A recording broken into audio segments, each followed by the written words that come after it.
واحد علاوه تو حال همه اونها فرقی نمر بگیرم بشم کبوتر حرم تو داد بزنم امام رضا هر چی دارم دستم اگرچه خالیه آقا ما که همیشه علی ابن موسرز المرتضی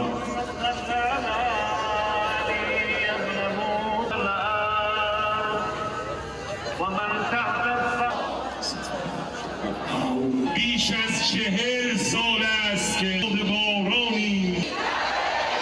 در نشاد با کفترها تو صحن ایوون تناب تو بهشتی بیقرار تو آن سود سلام آقا سلام ببخشا ما این راز صاحب دم چینی نکردیم دیدن و نفس ما تهونا بالبکا شروع کردم اومدن کنار مادر فاطمه مادر از دنیا رفت همین دل سوخته وقتی تیر به چشمش زدن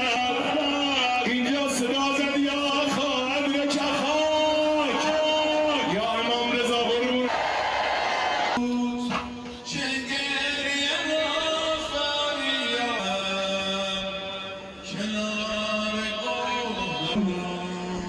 توی فقط گرم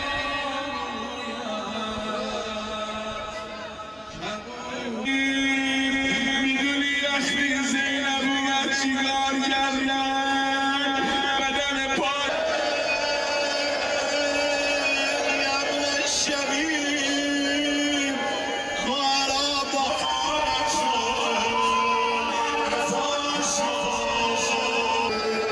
این دست ها رو به نشانه لبیک بالا بیار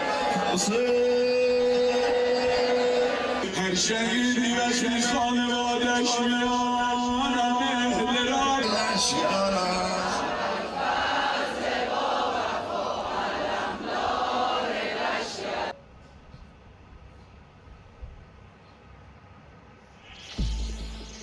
علتهای مرگ رئیس جمهور و وزیر خارجه ایران. بالگرد حامل آقای رئیس جمهور و همراهانشون در اینجا دچار سانحه شده.